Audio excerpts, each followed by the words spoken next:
Hey everybody, this is Saul Castañeda with MCSC Green Wheels, and I'm here at home. And today we're talking about those Fox bodies, like our last video that you guys seen. The cars that are no longer affordable, these Mustangs. So if you're out there looking for a nice affordable Mustang, something that you can throw some cash, have some fun, that's over. But don't let that crush your dream, because like we talked before, there are other cars that are built on the Fox body platform, and you can go out there if you can find them and do the same thing for them. Thank God for the aftermarket, because there's so much more that you can make it look like that but still keep all the internals of the Fox body and the fun of it too.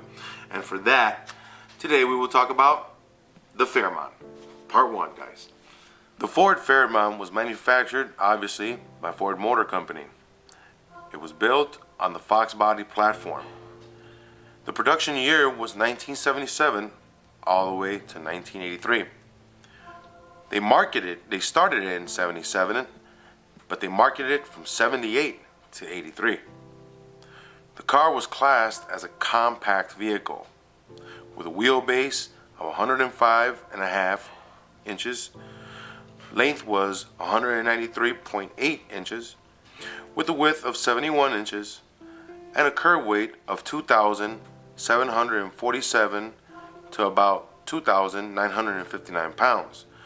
Now guys, curb weight is the weight of the vehicle, basically with a full tank of gas. It doesn't include passengers and luggage and everything, but just as the vehicle is. This car came with a variety of options as far as engines. For instance, the 4-cylinder, which came in a 2.3, it gave about 88 horsepower. It was 118 foot-pounds of torque, 0 to 60 in a whopping 13.6 seconds.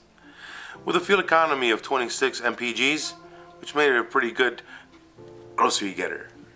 Another good engine that came out of that was the inline 6, or the 3.3, which had an amazing 85 horsepower, 154 foot-pounds of torque. I mean, that just tears asphalt right off the ground. And it was 0 to 60 in 15.8 seconds. Any slower, you can make popcorn. But it came with a fuel MPG of 24 miles per gallon. Obviously, the bigger options came around as well too, which of course was the V8, the 4.2, with 133 horsepower and 243 foot-pounds of torque. And this one, obviously, with more torque comes less gas mileage with 18 mpgs, from 0 to 60 on 10.7 seconds.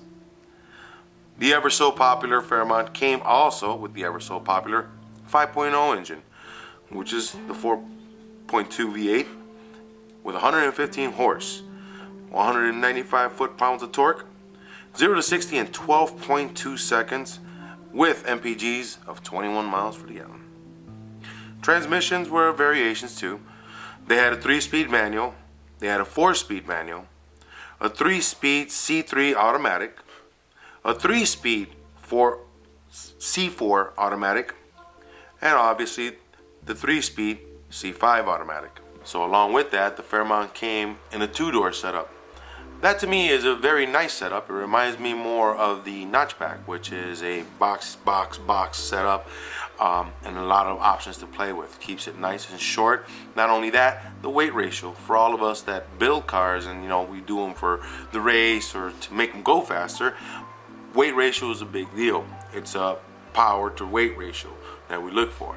So I can only imagine that having a 2-door Fairmont makes it just as light, and it's lighter than most of these newer Mustangs that you see on the street today.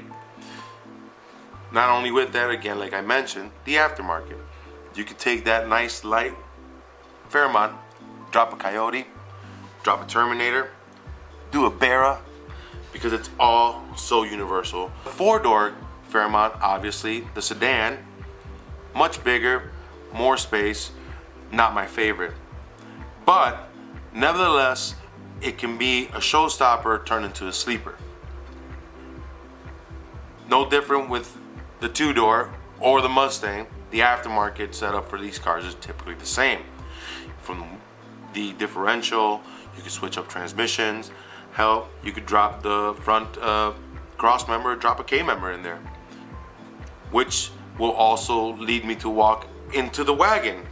Now, although the wagon now we have gone much longer because obviously it was made for more people, carries more weight, and although we do see there are a lot of cool wagons out there, people doing a lot of cool things with them, still again, it's still the foxbody platform, still taking an IRS in there, still putting a 373 with an 8-inch gear back there, still stuffing coyotes back there in front of them, putting K-members, coilovers, and every little bit of fun aspect that you can do with a foxbody, you could do with this 4-door Fairmont wagon.